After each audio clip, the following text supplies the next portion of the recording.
run through the corporate presentation as though I was presenting to a customer to a large extent. I might have a couple of deviations that I wouldn't do with the customer, but just to give you an idea of how I present.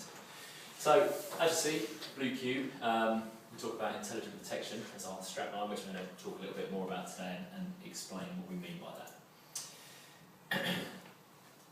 So, Blue Cube, intelligent protection, as you see on all our literature, all our slides, we're basically focusing in on how we can help you to best protect yourself for your requirements. So Blue Cube is an independent IT security solutions provider. We focus on enterprise-wide IT security solutions, and what I mean by that is all aspects of security across the entire organisation. We're focused on helping you to protect your key corporate assets, whether that's the information that you hold, financial information, customer information, product information, the systems themselves, again your HR system, your finance system, your web presence, and your identity. And when we talk about identity, we're talking about twofold. We're talking about the users that you have within your environment. Are they who they say they are? Do they have the correct levels of access, etc.? But also, perhaps more importantly nowadays, in this online world, the identity of your business, your reputation, your brand, helping you to protect that from bad publicity. So we have a three-stage process that we use to help to identify how we can best help you to achieve the intelligent protection that we're talking about. Focusing in on your information, your systems and identity that I mentioned previously.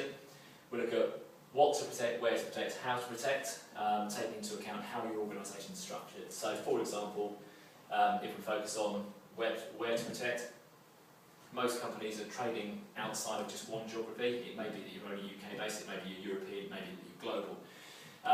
Technology is converging, so you share voice, data and more on the same network now, rather than separate networks some years ago.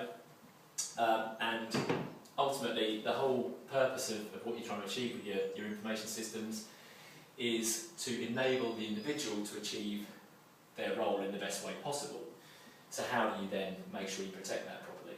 So we go back to where to protect. Violations are widespread. So every day you open the newspaper, you see on the internet, you see on email, you will see that there's some story about a breach, an incident, an issue. It's becoming more and more common knowledge, more front page news rather than industry only news.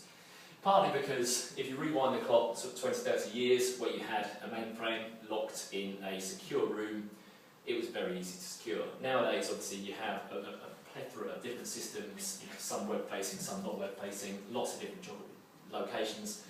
So your boundary for where your information is entering and leaving your organisation is far more diminished. Obviously, these sort of things, they're holding information now, so that's effectively the edge of your network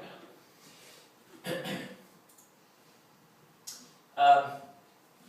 If you have a violation, what are the implications? Obviously, you've got all this information. There was a big drive over the last sort of 10 to 20 years to consolidate information so you can leverage the power of that information, which helps you to grow your business, drive your business.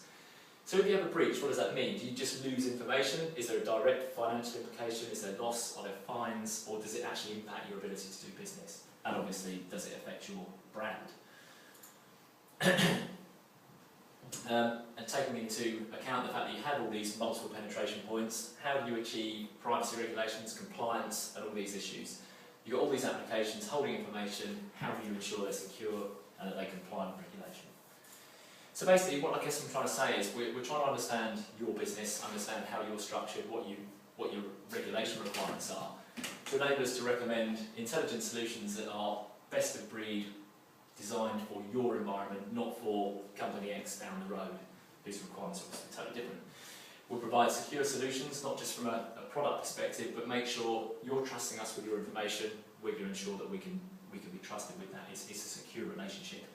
And a managed solution, we're not just talking about managed services. What we're talking about is coming in and understanding right from the start what's driving your problem, what's your risk, what's your requirement, to enable us to recommend the best solution, help you to integrate that into your environment and your processes, and help you to support that moving forward in the real world in production.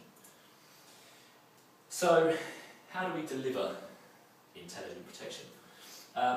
Obviously, every organisation is different, but if you really sort of break it down, most organisations will have some form of corporate, branch, home, mobile user environment, particularly corporate, mobile and home, pretty common nowadays. May have branches as well. Obviously the mobile, home and branch users, they're remote users coming back to your core applications and systems. So how can we help you? So what we try to do is understand the structure of the organisation. If I drill in here, for example, into the corporate environment, we'll take a view on some of the key areas that you might need to consider. Data privacy, authentication, authorisation, and professional services that help to underpin that. Ultimately, at the centre, without sound policies, processes and procedures, a lot of the technology you try and put in place is largely irrelevant. So obviously we can help you to review and improve policies, procedures. Some examples down there, but there's a whole range that we can talk to you about. I'm not going to go into a load of detail on each section.